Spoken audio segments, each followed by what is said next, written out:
The progeria syndrome, or better known as the Hutchinson-Gilford progeria syndrome, affects 1 in 4 million children around the globe. This syndrome causes the sufferer to have dramatic and rapid appearance of aging beginning in childhood. This means that a kid with this syndrome will look like it has aged skin and will look or have the characteristics of an old person. Symptoms that come with this disease are prominent eyes, thin nose with a breaking tip, thin lips, swollen veins, shrunken chins, protruding ears, and many more. This syndrome also includes hair loss, no eyebrows or eyelashes, age spots, age-looking skin, and also premature cardiac disease. Sadly, most of the sufferers die around the age of 14 due to cardiac arrest and heart-related diseases.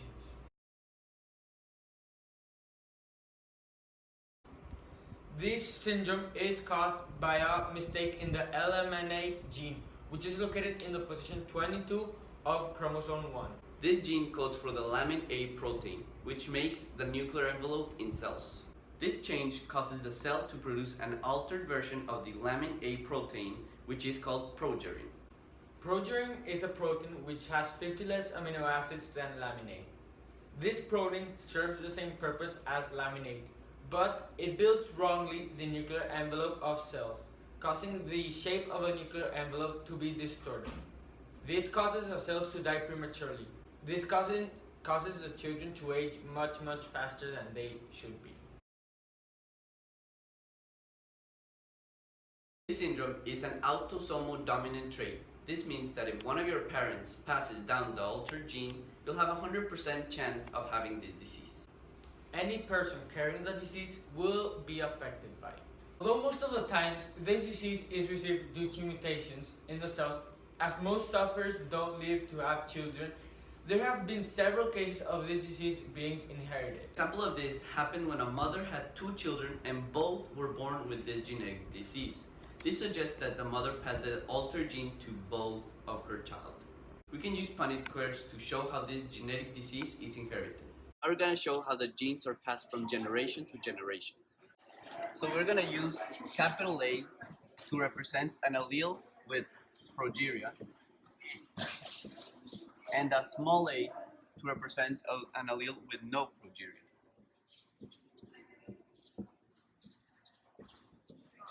Our first example is that the mother carries the allele with progeria and the father does not carry any alleles with progeria. So we're going to put the mother on top, A, and the father on the side, A. We complete the Punnett square. And when we complete the Punnett square, we see, because the disease is dominant, we see that there is a 50% chance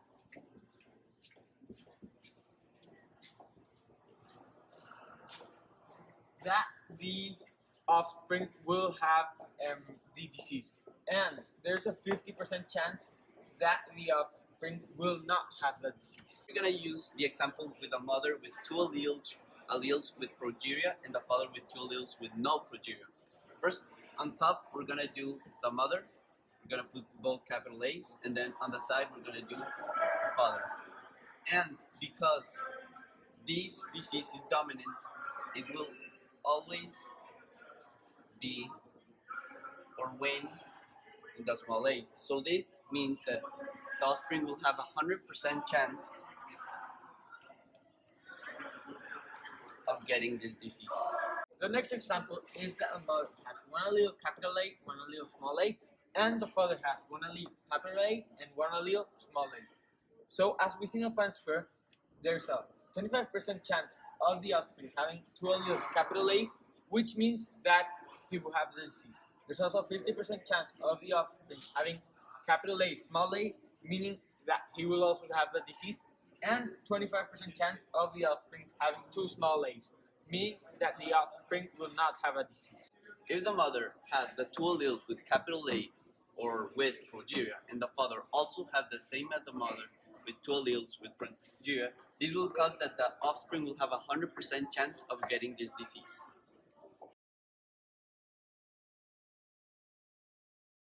Meiosis is the process of a sex cell going from 46 chromosomes to 23 chromosomes so that it can join with the sex cell of the other parent. So what happens is that a sperm which preparing to divide has 46 pairs of chromosomes, divides into two. Each sperm then has 46 chromosomes. The sperms divide again and they end up with 23 chromosomes. Same happens with the eggs of the woman. It starts with 46 pairs of chromosomes. Then it divides to have 46 chromosomes each, and they divide again to have 23 chromosomes each. In the sperm, 4 sperms are created, each one with one allele. But in the eggs, only one is created, as the other 3 are used to support that one egg. The process of fertilization is when the sperm joins the egg to create the zygote. In this case, the sperm has capital A, that means progeria, and the egg has lowercase a, which means it does not have progeria. So the genotype of the offspring will be capital A and lowercase a, and this means that the offspring will have progeria because this disease is dominant. This is important to know because many children from this world have this disease. We have to make awareness of this disease so that the scientific community can make new improvement for the quality of life of these children and so that these children can live a happy, longer life. This is also important to know so that we make sure when we have children, we check ourselves so that we don't pass any genetic disease from ourselves to the children.